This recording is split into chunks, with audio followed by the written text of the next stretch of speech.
სტრუქტურად გამოვიყენოთ. მადლობა. მოგესალმებით ყველას. მე მინდა გითხრათ, რომ აქ ზოგიერთმა გამოსვლმა უკვე ისაუბრა იმ საკითხებზე, რომელიც მე მინდოდა რომ გამომეთქვა, ამიტომ შეიძლება გავმეორდე, მაგრამ ეს ჩემი მოსაზრება მხოლოდ არ არის, ეს არის ეკლესიის მოსაზრება იმ საკითხებზე, რომელიც ჩვენთვის ძალზედ მნიშვნელოვანია და აქტუალურია. პირველი, ბავშვის უმთავრესი იმპერატიული უფლება სიცოცხლე და სიცოცხლე არა მხოლოდ დაბადებიდან, რამე თუ სიცოცხლეზე აქცენტირება კეთდება ამ კანონ პროექტში, მაგრამ იქ არ არის მითითებული, რომ დაბადებიდან, ანუ ჩასახვიდან, ამიტომ ჩვენი მოთხოვნა ამ კანონ პროექტში აისახოს აბორტის აკრძალვა, ნებისმიერი დროის ფაქტორის, რამე თუ აქ არის მითითება ხო 12 კვირა, თქვა შეიძლება იყოს 3 კვირა, შეიძლება იყოს 1 კვირა. ბავშვი ჩაისახება თუ არა, ის არის ადამიანი. მისი მოკვლა უნდა ისჯებოდეს კანონმდებლობით. მაშინ რატომ ვიჭერთ მკვლელებს? რატომ აპატიმრებთ მკვლელებს? მით უფრო, როდესაც დედა, საკუთარი დედა ხდება შვილის მკვლელი. ის არ არის დასჯის ღირსი? მას როგორღა უნდა კონდეს სითბო და სიყვარული სხვა შვილის მიმართ, ან ნებისმიერი ადამიანის მიმართ. შემდეგ და შემთხვევის გათვალისწინებით, რამე თუ საუბარი არის ამ საკითხთან დაკავშირებით, ასეთიც რომ ინცესტის შემთხვევაა ნახსენები, ასევე ვთქვათ, რომ დაფეხმძიმდეს 15-16 წლის ახალგაზრდა ბავშვი, ან ვთქვათ, რომ იყოს გაუპატიურების შემთხვევა, თითქოს და ეს აძლევს ადამიანებს გამართლების საშუალებას მკვლელობისა. არავითარ შემთხვევაში არ უნდა იყოს ეს ფაქტორებიც გათვალისწინებული. ბავშვი არ უნდა მოიკლას. არავითარ ასეთ შემთხვევებთან მიმართებაშიც. და მით უმეტეს ყველას კარგად მოგეხსენება, თუ როგორი კატასტროფული დემოგრაფიული მდგომარეობა გვაქვს ჩვენს ქვეყანაში. ჩვენ ხშირად ვაპელირებთ ჩვენს მეზობელ ჩრდილოელ ქვეყანაზე. მე მინდა გითხრათ, რომ მიუხედავად იმისა, რომ მეც ვაღიარებ, რომ ეს ქვეყანა არის ოკუპანტი და მიტაცებული აქვს ჩვენი ქვეყნის დიდი ნაწილი, იმ ქვეყანაში დღეს განსაკუთრებული ყურადღება ექცება დემოგრაფიულ პროცესებს. ფინანსდებიან პირველივე ბავშვზე ოჯახები. მაქსიმალური ხელშეწყობა აქვს მრავალშვილიანებს. რატომ არ არის ეს ჩვენთან კანონმდებლობით განსაზღვრული? რატომ არ ვეხმარებით ჩვენ მრავალშვილიან ოჯახებს? რატომ არ უწყობთ ხელს ჩვენ ახალგაზრდა ოჯახების ხელშეწყობას და დაფინანსებას? ასეთი საკითხები, როგორც წესი, პარლამენტში არ განიხილება.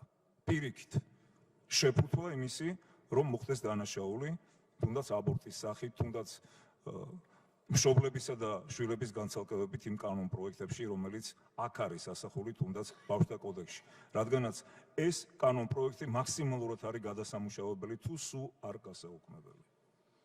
შემდეგ, ასევე ამოღებული უნდა იქნეს ტერმინი გენდერი, რომელიც თავისავად მოიცავს სოდომიის ცოდვის შემწყნარებლობას და არა მარტო როგორც ცოდვის, არამედ უნდა ითქვას, რომ LGBT ცნობიერება ერის გენოციდის ტოლფასია. თუ ჩვენ გვაქვს პრეტენზია ეროვნულობაზე, თუ ჩვენ ვფიქრობთ ჩვენს ქვეყანაზე, ხომ კარგად გვესმის, რას ნიშნავს LGBT ცნობიერება? რომ არ გამრავლდეს ერი. რას უწყობთ ჩვენ ხელს? ვლაპარაკობთ გაეროს იდეალებზე, ხო? გაეროს იდეალებით წახალისებულია LGBT ცნობიერება. პირიქით, სხვადასხვა ქვეყნებში კანონმდებლობითაც კი ისჯება, თუ მათ მიმართ ასეთი ცოდვის მიმართ ხდება შემწყნარებლობა. და ჩვენ რატომ გვაქვს მაინც და მაინც წინ წამოწეული გაეროს იდეალები, როდესაც ამერიკის პრეზიდენტი გაეროს სიცრუის სახლს უწოდებს. ნუ თუ მათზე უფრო დემოკრატები ვართ ჩვენ საქართველოში. შემდეგ, ბავშვის საუკეთესო ინტერესი უნდა იქნეს განმარტებული კონკრეტულად. რამე თუ შეიძლება ბავშვის საუკეთესო ინტერესი იყოს ნარკოტიკი. მით უმეტეს, რომ მარიხუანას მიღება დახურულ სივრცეში მარტო, თურმე ყველას აქვს ამის უფლება. ჩვენ თუ დაუშვით, თქვა დახურულ სივრცეში, რომ მიიღოს ეს ნარკოტიკი, ხო? შეიძლება პრობლემა შეგვექმნას ამასთან დაკავშირებით. რადგანაც აი ეს კანონი უკვე მიღებული არის და მოქმედებს. და ჩვენს ირგვლივ, ჩვენ სასულიერო პირები ვარ და ძალიან კარგად ვხედავთ ყველაფერს და გვესმის ადამიანების გულისწყივილი. ჩვენთან მოდის უამრავი მშობელი. რაც კი აი ეს კანონ პროექტი მიიღეს უკვე კანონად, ყველა კუთხეში, როგორც ქალაქ თბილისის, ასევე სხვა ქალაქების და ასევე სოფლებშიც, ყველა კუთხეში ხდება ამ ნარკოტიკის მიღება და მოხმარება. ჩვენთან მოდიან უკვე გაუფეთურებული პატარა ბავშვები, დეგრადირებული, იმიტომ რომ ჩვენ თავის დროზე სათანადო წინააღმდეგობა არ გაუწიეთ ამ კანონის მიღება დამტკიცებას. კი, შევაჩერეთ კულტივაცია, მადლობა ღმერთს. შევაჩერეთ ეს პროცესი, მაგრამ არ გაუქმებულა მარიხუანას მიღების შესახებ კანონი. ასევე აზარტული თამაშები. რატომ არ ვაყენებთ პარლამენტში საკითხს, რომ გაიტანონ თბილისიდან თუ სხვა ქალაქებიდან მოშორებით კაზინოები? მით უმეტეს, ყველა სპორტული ისეთი საინტერესო გადაცემა ახსავსია რეკლამირებით ამა თუ იმ კაზინოსი თუ ტოტალიზატორის. რატომ არ ვაყენებთ ამას ხო ბავშვები უყურებენ და შუა თამაში, როდესაც საინტერესო მომენტია, უცბად ხდება კაზინოსა თუ ტოტალიზატორის რეკლამირება. ეს არ არის მავნე ზეგავლენა ბავშვებზე? რამდენი გაუფეთურებული ბავშვი მოდის ჩვენთან, თუ მოზარდი მოდის ჩვენთან, ამით, ამ სცენით დაავადებული. ეს არანაკლები სცენია, ვიდრე ნარკოტიკი, აზარტული თამაშები. შემდეგ განმარტებული უნდა იქნეს ამ ტერმინის ასევე ეს საკითხი ცნება სექსუალური ლტოლვა, LGBT ორიენტაცია, რადგანაც საუკეთესო სურვილი შეიძლება იყოს მით უმეტეს ბავშვის, მოზარდის სექსუალური ლტოლვა, ასევე LGBT ცნობიერება. ჩვენ ძალიან კარგად გვახსოვს თქვენმა ერთ-ერთმა ყოფილმა კოლეგამ მასმედიის საშუალებით გააკეთა განცხადება, როდესაც ჟურნალისტმა მას დაუსვა კითხვა, რომ შენმა შვილმა რომ გადაწყვიტოს ორიენტაციის შეცვლა, რა პოზიცია გექნება შენ? და მან უპასუხა, მე პატივს ვცემ ჩემი შვილის გადაწყვეტილებას. ანუ ის ვერ შეეწინააღმდეგა ამას. და ასევე არა მარტო ყოფილი თქვენი კოლეგა, არამედ მე მქონია პირადად არაერთ ადამიანთან საუბარი, რომელიც ამბობს, რომ მე არ ჩავერევი ჩემი შვილის გადაწყვეტილებაში. საუკეთესო სურვილი, ინტერესი შეიძლება იყოს ბავშვის გადახრა ორიენტაციიდან. ასევე თუნდაც რასიზმი და ქურდული მენტალიტეტი. ესეც ხომ მიუღებელია. არა და რამდენ მოზარდს აქვს მიდრეკილება ამისკენ. რომ თქვა ქურდული მენტალიტეტის ცნობიერება გქონდეს, ქურდულ მენტალიტეტს ატარებდეს. კი, კანონმდებლობით ეს იგრძალება. ამიტომ დავაკონკრეტოთ აქ ყველაფერი, რა არის საუკეთესო ინტერესი ბავშვის. ან საერთოდ ამოვიღოთ მაშინ ეს ტერმინი, რადგანაც ბავშვი მომწიფების ასაკში, ჩამოყალიბების პროცესში შეიძლება იყოს სხვადასხვა საუკეთესო წყალებში, საუკეთესო სურვილისა და ინტერესის მატარებელი. მშობლებმა უნდა ურჩიონ, მშობლებმა უნდა აღზარდონ, მშობლებმა უნდა გაათვისნობიერონ ბავშვი თუ რა არის საუკეთესო მისი ინტერესი და სურვილი. და არა პატარა ბავშვს მოზარდს მივცეთ იმის უფლება, რომ მან თვითონ აირჩიოს რა არის მისი საუკეთესო სურვილი და ინტერესი. და ბოლოს ჩვენ რამოდენიმე წლის წინ პარლამენტის ყოფილ მოწვევის ერთ-ერთ სხდომაზე გამოვედით წინააღმდეგი ანტიდისკრიმინაციული კანონის, რომელიც არის ბაზისი და საფუძველი თუნდაც დღევანდელი ამ ბავშვთა უფლებათა კოდექსის კანონ პროექტის. აუცილებლად უნდა აიკრძალოს ანტიდისკრიმინაციული კანონი, უნდა გაუქმდეს ეს კანონი, რომელიც თავისთავად მოიცავს გენდერული იდენტობისა და სექსუალური უმცირესობის შესახებ პატივისცემას, შემხდარებლობას და ასე შემდეგ. ეს არის ჩვენი არა თხოვნა მხოლოდ, არამედ ჩვენი მოთხოვნა. თქვენ პარლამენტარები, არა მარტო თქვენს ოჯახებზე, თქვენს იმ სივრცეზე, გარემოზე, სადაც თქვენ ცხოვრობთ და მუშაობთ, არამედ მთლიანად ჩვენს სახელმწიფოზე, ჩვენს ქვეყანაზე, ჩვენს მომავალ თაობაზე აგებთ პასუხს. ამიტომ ჩვენი თხოვნაა და მოთხოვნა, რომ იფიქროთ, იაზროვნოთ სახელმწიფოებრივად. გმადლობთ.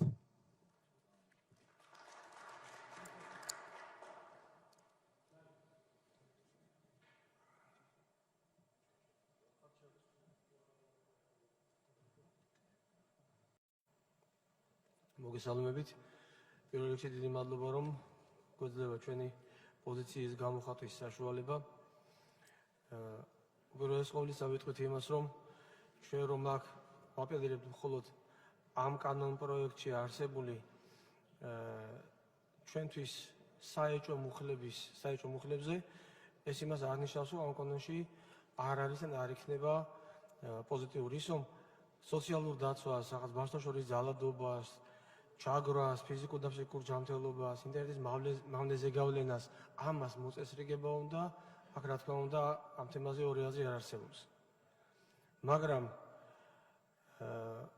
ის რომ აქ არის გარკვეული საფრთხეები, ეს არის აქსიომატური ჭეშმარიტება და ძალიან ვთქვათ, რომ ეს გავითვალისწინოთ მიუხედავად იმისა, რამდენად ამ წუთში მისაღებია თუ არა ბატონმა სხდომის წამყვანმა ბრძანა, რომ თქვენ უნდა დასვათ საკითხები, ჩვენ მერე უნდა განვიხილოთ, მაგრამ განვიხილოთ არა ისე, როგორც წინა კანონების შემთხვევაში იყო ეკლესიამ პოზიცია დააფიქსირა, მათ შორის პატრიარქის დონეზე, ზოგჯერ სინოდის დონეზე, სასულიერო პირების დონეზე, ჩვენ აქ პირველად არ ვართ ამ დარბაზში, მაგრამ ამის არანაირი ასახვა იმ დროს რამდენიმე კანონში არ მოხდარა. აქ ბრძანეს, რომ ძალიან გამაღიზიანებელია სიტყვა გაეროს ევროკავშირის და ასე შემდეგ. უკაცრავად მე არავის შეურაცხყოფას არ ვაყენებ და არც მივაყენებ ჩემი ამ მოკლე თუ ნაკლებად მოკლე გამოსვლის დროს. მაგრამ უცენ კომუნისტების დროს, რაც მე ბავშვი ვიყავი და ცოტათი მახსოვს, მაგრამ ბევრი სხვებისგან გამიგია, ყველა კანონი თუ კანონქვემდებარე აქტი იწყებოდა კომპარტიის ან რომელიმე სხდომის გახსენებით, მისი რომელიმე სიეზდის მოხსენიებით. თუ თქვენ ამ პრინციპით გაქვთ შეტანილი ამ კანონ პროექტში რაღაც დეკლარირებული გაერო, ნუ მაშინ რაღაცნაირად გავიგოთ არ გავიგოთ არ ვიცი. პირველივე კოდექსის მიზანი მისი ეს არის ბავშვის აღზრდას ითვალისწინებს გაერთიანებული ერების ორგანიზაციის წესდებით გამოცხადებულ იდეალებზე. იქავე მალევე ნახავთ, რომ კოდექსის რეგულირების სფერო, რომ ეს კოდექსი განამტკიცებს ეროვნული კანონმდებლობის შესაბამისობას გაერთიანებული ერების ორგანიზაციის ბავშვის უფლებათა კონვენციის და ასე შემდეგ და სხვა საერთაშორისო ხელშეკრულებების მიხედვით. ჩვენ გვაქვს თუ არა შიშის მიზეზი და გვაქვს თუ არა სიფრთხილის მიზეზი, მე მინდა რომ გითხრათ, რაზეც აპელირებენ ამ კანონის ავტორები, რომელთაც რა თქმა უნდა საკუთარი შვილების და ჩვენი შვილებისაც სიკეთე უნდათ და ამის მიზეზი გვაქვს თუ არა, რომ ეს საფრთხეები დავინახოთ, გეტყვით იმით, რასაც თქვენ ბრძანებთ. პირველ რიგში ვიტყვი იმას, რომ თავიდან ვფიქრობდი, რომ აქ სხვა მამები გამოდიან ჩემზე უპირატესი ადამიანები და არც მეგონა რომ პირველი მე მომიწევდა აქ გამოსვლა. მაგრამ ორი თქვენი ყოფილი კოლეგა გამოვიდა ჩვენს წინ. ერთი გახდათ ბატონი კობა დავითაშვილი, მეორე ბატონი ჯონდი ბაღათურია. ორიემ ერთი და იგივე თქვა, რა ჩვენ ვიცით ისედაც, იმიტომ რომ სასულიერო პირები ვარ და არაერთ ადამიანთან გვიწევს ურთიერთობა, ეს არის გარკვეული საერთაშორისო ორგანიზაციების მიერ თქვენთვის მოწდა ამა თუ იმ საკითხის, ამ თუ იმ კანონ პროექტის მიღების იდეის და რაღაც გარკვეულ შაბლონად მერე ვიღებთ იმ საკანონმდებლო აქტს, რომლის ანალოგიც აქ უნდა მივიღოთ. ძალიან გთხოვთ ამის უგულებელყოფას, ახლა აქ აზრი არა აქვს. ამ ორმა ადამიანმა აქ დაადასტურა, იმიტომ რომ ისინი სამუშაო რეჟიმში იყვნენ ჩართული ამ პროცესებში. ეს ასეა და მე ცოტა მეტი აღმატებული წარმოდგენის ვარ ქართულ ადამიანზე, ტრადიციულ ოჯახში გაზრდილ ადამიანზე, ვიდრე აი აქ პირველივე მუხლებში გაიარო და ევროკავშირი უნდა გამოფინოთ. არ მგონია ეს მოსულიყო დირექტივის გარეშე თქვენს გონებაში. აი ახლა მოგახსენებთ მე რა რეკომენდაციებს გთავაზობს ჩვენ ორ მუხლს წავიკითხა უბრალოდ და გვაქვს თუ არა შიშის მიზეზი. ეს გახლავთ ევროსაბჭოს კომიტეტის მიერ მიღებული რეკომენდაცია, რომელშიც ვკითხულობთ თუ რას წარმოადგენს თქვენს მიერ აქ ჩაწერილი ბავშვის საუკეთესო ინტერესები, რომელიც ძალიან ფართო ინტერპრეტაციის საშუალებას იძლევა და მე აქ განმარტება წავიკითხე, თქვენს გაქვთ მოცემული განმარტება გამოყენებული ტერმინებისა, მაგრამ იმდანაც ბუნდოვანია, რომ ფაქტობრივად არაფრის მთქმელია. რაც შეეხება ევროსაბჭოს მიერ ჩაწერილ რა კონტექსტში აქვს მათ მოხსენიებული ბავშვის საუკეთესო ინტერესები, ამას მე წავიკითხავ და მე ქალბატონმა სოფიომას ან პარლამენტის რომელიმე წევრმა, რომელთაც ძალიან ვთხოვ რომ ყურადღებით მომისმინონ, იგი მითხრათ, რომ ამ ტერმინს ბავშვის საუკეთესო ინტერესები თქვენ ქართველი კანონმდებლები გაბედავთ თუ არა განმარტოთ თქვენი დიდი კოლეგების გაეროს და ევროკავშირის წარმომადგენლების მიერ გაკეთებული განმარტებების და კონტექსტების საპირისპიროდ.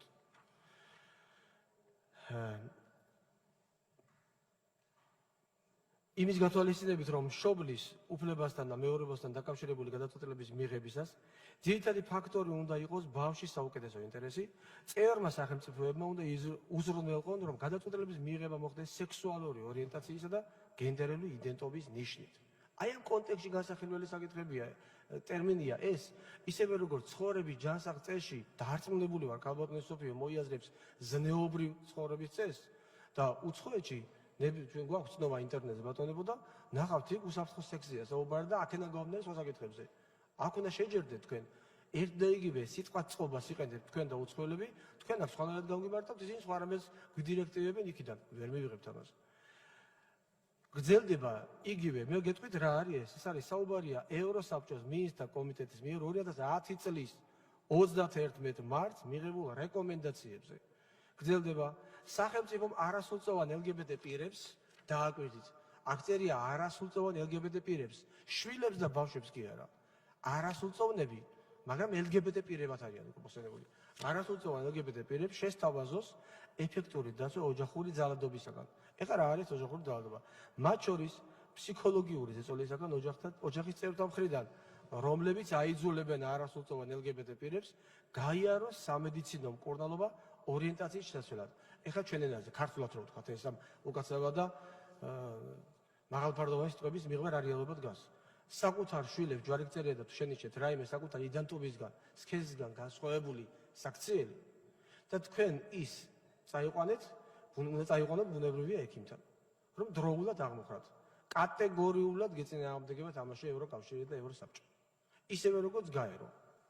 კატეგორიულად ძალიან ვთხოვთ, თუ კი ამის ჩემი გამოთქმის, ჩემი ციტატების ნიველირებას მოისურვებთ, ძალიან ვთხოვთ, რომ ეს წაიკითხოთ და ამის განმარტება მოგცეთ. გნებავთ დღესვე, გნებავთ მერე, დღეს ვერ მოგცემთ, დარწმუნებული ვარ. რაც შეეხება შემდეგს. ჩვენ გვეუბნებიან იმას, რომ ხომ, ეს დღესაც იყო აქ საუბარი ქალბატონ სოფიოსთან მცირე საუბარი გქონდა, რომ ჩვენ საკმაოდ ბევრი გვაქვს ასეთი რეკომენდაციები. ერთ რეკომენდაციას გეტყვით და მე ამ რეკომენდაციებზე თავად რა აზრის ანიბრძანდებიან თქვენი ევროპელი კოლეგები, ამას გეტყვით. ეხლა ევროსაბჭოს, ევროკომისიის მოხსენება საქართველოს შესახებ 2015 წლის 8 დეკემბერი. ჩვენთან გავრცელდა 2016 წელს. სხვათა შორის გულისკივილით უნდა გითხრათ და ქრისტეს მიერი სიყვარულით, მაგრამ საყვედურით. ეს არის 2015 წელს მიღებული მოხსენება, რომელიც 2016 წელს გავრცელდა ჩვენთან. ეს ის საქართველოს შესახებ მოხსენება, რომელშიც ჩვენი პატრიარქი, მათ შორის იმედი მაქვს თქვენი პატრიარქის სიძულვილის ენაში დაადანაშაულეს იმის გამო, რომ მან ჰომოსექსუალიზმს უწოდა ავადმყოფობა. და რომელმა თქვენგანმა თქვით, რომ საკუთარ გულში არა მხოლოდ ხმამაღლა, რომ საკუთარი პატრიარქის დაცვა თქვენი მოვალეობაც იყო და არა მხოლოდ ჩემი. მე აქ მარტო იმით ვარ საუბრობ, რომ დღეს მღვდელი ვარ. ქრისტიანი ვარ მე ისევე როგორც თქვენც. LGBT-სადმი, ხომ, რას ვთავაზობს? ერთ-ერთი რეკომენდაციაა. LGBT-სადმი მიძღვნილი დეპარტამენტი უნდა შეიქმნას. ეს არის კონკრეტულად საქართველოსადმი გაკეთებული მოხსენება. თქვენ გთავაზობენ ამას. თუ დაგავიწყდეთ ძალიან გამიკვირდება თქვენ პირადად პარლამენტს თავაზობენ ამას. ასევე შემუშავდეს სათანადო ელემენტები სკოლებში აღნიშნულ საკითხად ცნობიერების სამაღლებად. ანუ ეს უნდა მოხდეს, ეს უნდა ჩაიწეროს და ეს უნდა თქვენ გააკეთოთ და თქვენ აქ აპელირებთ იმაზე, რომ თქვენ გაეროს იდეალებით, აგერ მოგახსენებთ ბატონმა რეზო არველაძემ, კვიციანმა და სხვაებმა, რომ ჩვენ საქართველოში ცხოვრობთ. კარგით ბატონო, გავიგეთ, რომ როგორც საბჭოთა კავშირის დროს კომპარტია უნდა მოგხსენებთ, დღეს გაერო უნდა მოგხსენებთ, იმიტომ რომ მაშინ მათი მონები ვიყავით, დღეს გაეროს საბჭოს კავშირის მონები ვართ. გავიგეთ ბატონო, თქვენ ამას არ იტყვით. შემიწინააღმდეგებით, მაგრამ დამიდასტურეთ. დააფიქსირეთ თქვენი პოზიცია, მაგრამ ვერ გააკეთებთ ნიველირებას. მაგრამ იქ რომ მიუთითოთ ეროვნულობაზე რომ გააკეთოთ აქცენტი. საკუთარი ეროვნული ინტერესების და იდეალების დაცვაზე რომ გააკეთოთ, ძალიან კარგად დააფიქსირა ბატონმა ანდრიმას და კაბატონმა სოფიომაც. ეს რომ არის ზეპირ სიტყვიერად დეკლარირებული აქ, ეს ჩემთვის არის ეს კანონმდებლობა, კანონი ან აქ მყოფი ადამიანებისათვის, ხო ყველასთვის უნდა იყოს ეს კანონი. ჩაწერეთ ამაში ბატონო ეს ყველაფერი რაც ზეპირად ამბობთ, დაგვიდასტურეთ აქ. აი აქ არის მუხლი მეცხრე. ბავშვს უფლება აქვს კონდეს პირადი სივრცე და აწარმოოს პირადი მიწერ მოწერა. მოიძიოს და მიიღოს ინფორმაცია. და დაუშვებელია, ეს მეორე პუნქტი იყო, მესამე პუნქტი, დაუშვებელია რომ დაუსაბუთებელი არაკანონიერი ჩარევა ბავშვის პირად სივრცეში განახორციელოთ ან მის პირად მიწერ მოწერაში ყური აუწიო და რაღაც ამდაგორები იყო. ბოდიში უკაცრავად ასეთ ვულგარულად გამოთქვაზე, მაგრამ მანამდე კარგად იყავით თქვენს და ჩემი შვილებით, ვიდრე მას ყური არ აუწიო და ამაში ხელი არ შეუშალო და რომელი გაბედავს კანონის ძალით ამაში შემეწინააღმდეგოს ან შვილი წამართვას. რაც შეეხება იმას, რომ ეს არის ბატონო მთელი თქვენი დამკვეთების სულისკვეთება და პოზიცია. ძალიან გთხოვთ, თუ კი დააპირებთ ამ ყველაფერზე უარი თქვათ, თქვით არა საგმე კულუარებში, როგორც პარლამენტარებს კონკრეტულ სასულიერო პირებთან, ჩვენთან, ჩემთან ეხერხებათ რომ რა ვქნათ, ბატონო მეტი არ შეგვიძლია და ან ნუ შემეწინააღმდეგებით, ან აი მაგ ტრიბუნებიდან შეგვეწინააღმდეგეთ, ოღონდ არგუმენტირებულად. ყველაფერი რაც მე აქ თქვი, წაიკითხეთ ციტატები. აი ამის გამოა რომ ჩვენ გვაქვს შიში ამ ყველაფერთან დაკავშირებით, შიში იმისაკია რომ ეხა მუხლები გვიგანგალებს. ამ კანონს არ დავემორჩილებით რომ იყოს მიღებული. რა თქმა უნდა. და ერთი კიდევ ვამთავრებ ბატონო წავყვანო აბორტის თემა. რა თქმა უნდა, ნიანგის ცრემლებს და ემსგავსება ყველა ჩვენი საუბარი ბავშვთა უფლებებთან დაკავშირებით. თან იმ ჭრილში რომ მშობლების უფლებები ცოტა ნაკლებად და ნაზად გამოხატულია და ბავშვთა უფლებები მეტად. თუ კი ვერა და ვერ ცუდ სიტყვას ვიტყვარ ამ საწყალმა, ჩანასახმა, ნაყოფმა. მე გახლა ვარ მღვდელი, ქრისტიანი, მაგრამ ექიმი ვარ პროფესიით. ამ ჩანასახმა ვერა და ვერ მოიპოვა ბავშვის სტატუსი ჩვენ კანონმდებლობაში. ის არის ბავშვი. და ბავშვს აქვს უპირველეს ყოვლისა, ისევე როგორც თქვენ, ქალბატონო სოფო, სიცოცხლის უფლება. უპირველეს უფლებას უსწრებთ და ჩვენ მე ვსაუბრობთ, ბატონი ანრი გვეუბნება რომ ჩვენ ეს უნდა განვიხილოთ, ყველაფერი რა უნდა თუ განვიხილავთ და არგუმენტები მოვიტანოთ, ჩემი გონების ნაყოფს აქ არ გეუბნებით. ნებისმიერ საღვთისმსახურო თუ საღვთისმეტყველო წიგნში, დოგმატურ ღვთისმეტყველების წიგნებში წერია რომ ჩასახვის პირველივე წამში ზიგოტა რო განაყოფიერდება კვერცხუჟრედი, მას უკვე აქვს სული. აბორტით სხეულს უშვებთ კანალიზაციაში, სულს უშვებთ ჯოჯოხეთში, რამე თუ მოუნათლავი ვერავით ვერ შევა სასופველში. და ამაზე ვინმე ფიქრობს თუ არა, არ ვიცი, მაგრამ მღვდელი ვარ, ქრისტიანი ვარ და ვალდებული ვარ რომ შეგახსენოთ, ეგიბ გაითვალისწინოთ ეს ყველაფერიც. და კიდევ ერთი რამ, განათლების უფლება აქვს ყველას და ბავშვს ჩვენ საბაზისო განათლებაზე უთხრათ უარი, ჩვენ დავისჯებით მშობლები ამის გამო. თუ ეხლა არის მოძალება რომ სექსუალური აღზრდა უნდა შევიდეს სკოლებში, იქ ხან ვიღაც ხატიები შემოიტანა რაღაცას ეხლა ეს. თუ ეს სკოლებში მოხდა ჯვარებწერია და გახორციელდა. ჩვენ შვილებს, ჩემი შვილები გახლა მე-11 კლასში, მე-9 კლასში და მე-6 კლასში. არ გაუშვებ არც იმ გაკვეთილზე და თუ კი ძალიან ცუდად წავიდა საქმე, შეიძლება სკოლაში არ გაუშვებ და მე მივცემ ამის განათლებას. ასეთ შემთხვევაში მე დავექვემდებარები შვილის სარწმუნოებას. ჯერ ეს როგორ უნდა განახორციელოთ თქვენ პრაქტიკულად ეს არ ვიცი. და ბატონმა კობამ ბრძანა ასეთი რამ, რომ ესო კომუნისტური, ფაშისტური და ასეთი რეჟიმებისათვის იყო დამახასიათებელიო ბავშვების წარწმებაო. მიუხედავად იმისა, რომ ძალიან ბევრ რამეში დაგეთანხმეთ, ბატონო კობა, აქ აბრძანდებით, მაგრამ შეიძლება მოისმინოთ, ვერ დაგეთანხმებით. აკრიფეთ YouTube-ში იუვენალური იუსტიცია. სხვადასხვა ფორმატის ფაილებს მოძებნით ევროპაში დღეს ისევე როგორც უწინ სოციალიზმის სცენი არსებობდა, როგორც კაპიტალიზმის სცენი არსებობდა, დღეს ლიბერალიზმის სცენით რომ არის დაავადებული ევროპა, აი იმ ევროპაში ნახავთ რამდენი 100,000-ობით, არაერთი ათასობით ბავშვია უკვე წართმეული და აწირებული მშობელი აბსოლუტურად უსაგნო მოტივებით.